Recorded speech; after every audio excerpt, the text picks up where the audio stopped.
Hi friends, welcome to Aarthis kitchen. இன்றைக்கி நம்ம Aarthis kitchenல traditional ரசப்பொடி தாங்க பார்க்க போகிறோம்.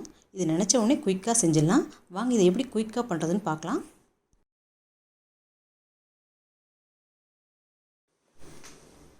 பொதுவாகவே மிளகு நம்ம உடம்புக்கு நோய் எதிர்ப்பு சக்தி கொடுக்குங்க. அதுபோல் ஜீரகம் அதோட பேர்லேயே அதோட பெனிஃபிட்ஸும் இருக்குது. சீரகம், அதனால தான் இதுக்கு பேரே ஜீரகம். அடுத்தது கொத்தமல்லி நம்ம உடம்புக்கு ஜீரண சக்தியை கொடுக்கும். இது எல்லாத்தையுமே சேர்த்து நம்ம ஒரு பொடி மாதிரி செய்து நம்ம ரசமாக செய்து சாப்பிட்டோன்னா அது உடம்புக்கு ரொம்ப நல்லதுங்க. அது வாங்க இந்த ரசப்பொடி எப்படி செய்கிறதுன்னு பார்க்கலாம்.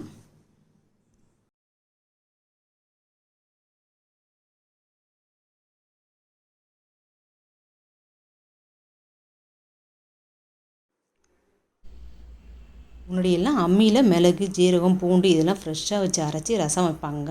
அது நல்லா டேஸ்ட்டாகவும் வாசனையாகவும் இருக்குங்க. அது போல் தாங்க நான் இப்போ இந்த இன்க்ரீடியன்ட்ஸ் எதையுமே ட்ரை ரோஸ்ட் பண்ண போகிறது கிடையாது. அப்படியே வெயிலில் காய வச்சு மிக்சியில் போட்டு அரைச்சி ஸ்டோர் பண்ணி வச்சுக்க போகிறோம். நீங்கள் வெயில் இல்லாத நேரங்களில் அரைக்கிறதா இருந்தாக்க லைட்டாக ட்ரை ரோஸ்ட் பண்ணி கை தாங்குற அளவுக்கு சூடு வந்தோடனே நிறுத்திட்டு அதை மிக்சி ஜாரில் போட்டு அரைச்சி ஸ்டோர் பண்ணி வச்சுக்கலாம். நீங்கள்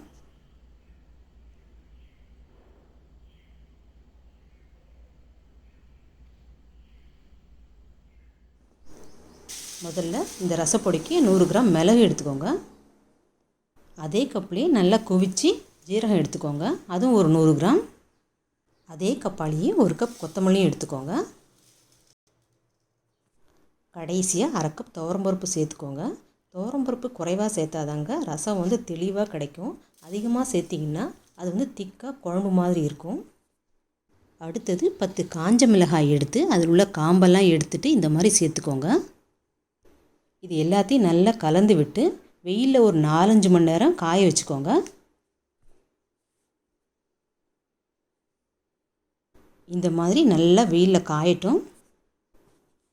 இப்போது மிளகு, ஜீரகம் எல்லாம் நல்லா காஞ்சிருச்சு. இதை மிக்சி ஜாரில் போட்டு அரைச்சிக்கலாம். கருவேப்பிலை, பெருங்காயம் எல்லாம் ரசம் தாளிக்கும் போது போட்டால் ரொம்ப நல்ல வாசனையாக இருக்கும். அதனால தாங்க நான் இப்போ சேர்க்கலை. நீங்கள் சேர்க்கணுன்னு விருப்பப்பட்டால் கருவேப்பிலை நல்லா கிறிஸ்பாக ஆகிற வரைக்கும் வெயிலில் காய வச்சு இது கூட சேர்த்து அரைச்சிக்கோங்க.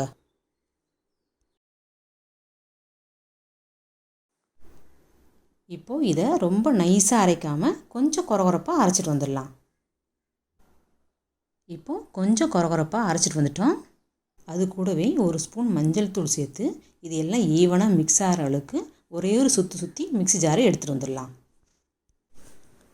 ரசப்பொடியை இந்த அளவுக்கு கொஞ்சம் கொரகொரப்பாக அரைச்சிக்கோங்க. அப்போ தான் ரசம் வைக்கும்போது ரசம் தெளிஞ்சு மேலே நிற்கும். திக்காக இருந்தாக்க அது எல்லாம் ஒன்றா கலந்து அடியில் தங்கி குழம்பு மாதிரி ஆகிடும். அவ்வளோவா நல்லா இருக்காது அது.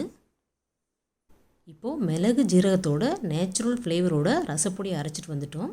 இது மிக்சியில் அரைச்சதுனால கொஞ்சம் சூடாக இருக்கும். அதனால் ஒரு பிளேட்டில் கொட்டி ஒரு 5 நிமிஷம் ஆற வச்சுட்டு அது நல்லா ஆறின உடனே ஒரு ஏர்டைட் கண்டெய்னரில் போட்டு ஸ்டோர் பண்ணி வச்சுக்கலாம். இது 1 மந்த் வரைக்கும் நல்லாயிருக்கும்.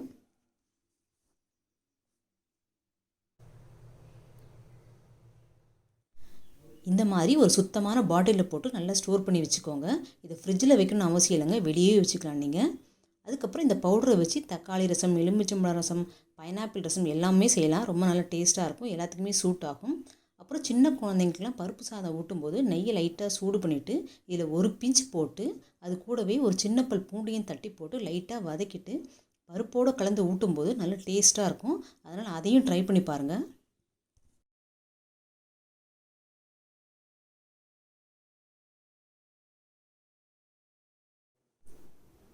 நீங்களும் இதே மெஷர்மெண்ட்டில் ரசப்பொடி அரைச்சி ரசம் வச்சு பாருங்கள், ரொம்ப நல்லா டேஸ்ட்டாக வரும். இந்த வீடியோ உங்களுக்கு பிடிச்சிருந்தா லைக் பண்ணுங்கள், ஷேர் பண்ணுங்கள், உங்கள் வேல்யூபிள் கமெண்ட்ஸ் அண்ட் சஜஷன் கொடுங்க. ஆர்த்திஸ் கிச்சனுக்கு சப்ஸ்கிரைப் பண்ணுங்கள். தேங்க்யூ.